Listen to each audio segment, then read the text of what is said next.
കേറി വരൂ. നിങ്ങൾ ഇരിക്കൂ. വല്ലാത്ത നടുവേ. നിങ്ങള് കനമുള്ള എന്തെങ്കിലും എടുക്കേ, ശീലമില്ലാത്ത ജോലി ചെയ്യേ, അങ്ങനെ വല്ലതും ചെയ്തോ? ഞാനൊരു ഫ്രിഡ്ജ് എടുത്ത് പൊക്കി ഡോക്ടർ. അതിനുശേഷം പിന്നെ ഈ നടു നിവർത്തിട്ടില്ല. ഫ്രിഡ്ജ് എടുത്ത് ഒറ്റക്ക് പൊക്ക്. നിങ്ങളെന്തോ അലക്കമ്മല പണിയാണ് ചെയ്തതെന്ന്? പെട്ടെന്ന് ഒരാവേശത്ത് പൊക്കിപ്പോയതാ. ഇന്നലെ നൈറ്റ് ഡ്യൂട്ടി കഴിഞ്ഞ് രാവിലെ 6 മണിക്ക് ഞാൻ എന്റെ ഫ്ലാറ്റിലെത്തിയപ്പോ കിടപ്പുമുറിന്നൊരു വെളിച്ചം. എന്നിട്ട് എനിക്കല്ലെങ്കിലേ അവളെ സംശയ. ഞാൻ ഓടി ഫ്ലാറ്റിൽ കയറി ബാൽക്കണിയിൽ നിന്ന് നോക്കിയപ്പോ ഒരുത്തൻ അതാ ഓടണം. ഞാനൊന്നും നോക്കില്ല, തൊട്ടടുത്തുള്ള ഫ്രിഡ്ജ് എടുത്ത ഒരൊറ്റ അവന്റെ തലമണ്ടയ്ക്ക്. പിന്നെ എന്റെ നടുന്ന് ഒരു ബലൂണ് പൊട്ടിയ പോലെ ഞാൻ നേരെ ഇങ്ങ് പോന്നു. എന്നാലും ഫ്രിഡ്ജൊക്കെ എടുത്ത് പൊക്കാന്ന് പറഞ്ഞാ വേണ്ടാത്ത പണിയായി പോയി നിങ്ങളെ ഭാര്യ ചെയ്തത്. ഒരു എക്സ്റേയും സ്കാനിങ്ങും എഴുതിയിട്ടുണ്ട്, എടുത്തിട്ട് വാ. ഓന്റെ ഒക്കെ നടു ഒടിഞ്ഞില്ലെങ്കിലേ അത്ഭുതമുള്ളൂ ഡോക്ടർ.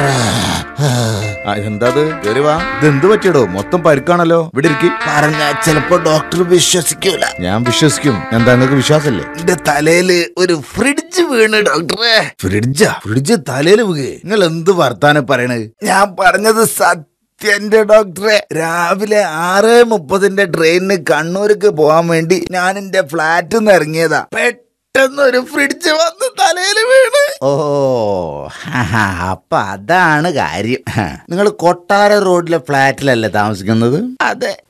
ഇനി ഡോക്ടർ എങ്ങാനും ആണോ എന്റെ തലയിൽ ഫ്രിഡ്ജ് എറിഞ്ഞത്? ഉണ്ണിയെ കണ്ടാൽ അറിഞ്ഞൂടെ ഊരിലെ പഞ്ഞം. ഒരു ഫുൾ ബോഡി സ്കാൻ എടുത്തിട്ട് വാ. എന്തൊക്കെ ജാതി അസുഖങ്ങളാ! ഇങ്ങനെയുള്ള മനുഷ്യന്മാരുള്ളതുകൊണ്ട് നമ്മൾ സുഖമായിട്ട് ജീവിച്ചു പോണു.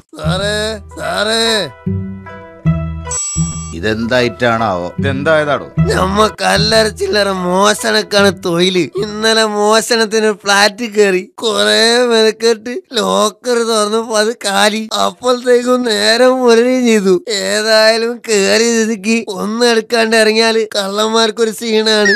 അത് ശരിയാ. എന്നിട്ടെന്താ തിരിഞ്ഞു നോക്കിയപ്പോ നല്ലൊരു ഫ്രിഡ്ജ് അടിച്ച് മാറ്റാന്ന് കരുതി നിക്കുമ്പോഴാണ് ഏതോ ഒരു പയ്യനെ ഫ്ലാറ്റിൽ കയറിയത്. പെട്ടെന്ന് നമ്മൾ ആ ഫ്രിഡ്ജിൽ കയറി അങ്ങോട്ട് ഒളിച്ച്. പിന്നെ എന്റെ ഡോക്ടറെ ഒന്നും പറയണ്ട.